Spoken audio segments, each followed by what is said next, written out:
Doctor, இன்னைக்கு நம்ம எல்லா பக்கமும் கேட்குற ஒரு டெர்மினாலஜி என்ன அப்படின்னா ஸ்ட்ரெஸ்ட் அவுட் லைஃப். எல்லாருமே வந்து ஏதாவது ஒரு விதத்தில் ஸ்ட்ரெஸ்ஃபுல் லைஃப் தான் இப்போ லீட் பண்ணிருக்காங்க. இந்த ஸ்ட்ரெஸ் சர்க்கரை நோய் வருவதற்கு ஒரு காரணியா இருக்குமா? ஆமா, ஸ்ட்ரெஸ் ஹார்மோன்ஸ்ங்கிறது கார்டிசால், எபினெஃப்ரின், நாரெபினெஃப்ரின் சொல்லப்படுற ஸ்ட்ரெஸ் ஹார்மோன்ஸ் எல்லாமே ஆத்திர அவசரத்துக்கு ஒரு ஃபைட் அண்ட் ஃபிளைட் ஹார்மோனா செயல்படுது. அப்போ ஆத்திர அவசரத்துக்கு நம்ம உடம்புக்கு நிறைய சர்க்கரை தேவை. புளிய பாத்தீங்கன்னா இட்ஸ் ஸ்ட்ரெஸ்ஃபுல் சிச்சுவேஷன், உடனே நம்ம ஓடணும். அப்ப நம்ம மூளைக்கும் சர்க்கரை நிறைய தேவை, நம்மளோட சதைகளுக்கும் சர்க்கரை நிறைய தேவைங்கும் போது இந்த ஸ்ட்ரெஸ் ஹார்மோன்ஸ் தான் உடம்புல இருக்கிற சர்க்கரையை, கிளைகோஜனா இருக்கட்டும், ஃபேட்டா இருக்கட்டும், எல்லாத்தையும் கடகடன் சர்க்கரையா மாத்தி நம்ம எல்லா உறுப்புக்கும் கொடுத்து நம்ம வேகமா மூளை வேலை செய்ய வச்சு வேகமா ஓடுறது கொள்றது எல்லாமே பண்றோம். ஆனா இதுவே காரணினா தொடர்ந்து தினைக்கும் இருந்ததுன்னா அதுக்கு பேர் தான் நம்ம சொல்றது மெட்டபாலிக் ஸ்ட்ரெஸ்ன்னு சொல்றோம், வேதியியல் பளு. வேதியியல் பளுங்கிறது கொஞ்சம் எப்படின்னா, நம்ம வேதியியல் பளுங்கிறது என்னன்னா, நம்ம செல்லுக்குள்ள சர்க்கரை போய் சேரணும், ரத்த சுழற்சியிலேயே இருக்கக்கூடாது. நம்ம சாப்பிட்ட சாப்பாடு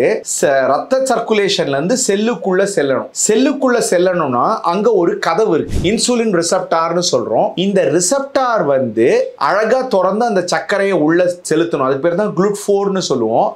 இந்த கதவுகள்லாம் சரியா திறக்கலன்னு வைங்க, அதிகமான இன்சுலின் சுரந்துகிட்டே இருக்கும் அந்த சர்க்கரையை, அந்த கதவை திறக்க வைக்கிறதுக்கு. அதுக்கு பேர் தான் இன்சுலின் ரெசிஸ்டன்ஸ்னு சொல்றோம். இது ஸ்ட்ரெஸ் அதிகமாக ஆக இந்த இன்சுலின் ரெசிஸ்டன்ஸ், அதாவது இன்சுலின் போய் நின்னு அந்த செல் செவர்ல நின்னு வேலை செய்து அந்த கதவை திறக்கணும். அப்பதான் அந்த இன்சுலின் ஹெல்ப் பண்ணி அந்த சர்க்கரை செல்லுக்குள்ள போகும். சர்க்கரை செல்லுக்குள்ள போனாதான் அது எனர்ஜியா மாத்த முடியும். செல்லுக்குள்ள போகாத சர்க்கரை எனர்ஜியா மாறாது, அது கொழுப்பா தான் மாறும். ஏன்னா இன்சுலினை சார்ந்த அந்த கதவு உடம்புல அதிகமா இருக்கிறது மசில்லையும் கொழுப்புலையும் தான். அதனாலதான் இன்சுலின் அதிகமா சுரக்க நம்ம கொழுப்பு சதையிலையும் கொழுப்புலையுமே அதிகமா உழுமையை ஒழிய வேற எங்கேயும் விழாது. பூங்காற்று இது நாளைய நல்வாழ்விற்கான வழிகாட்டி.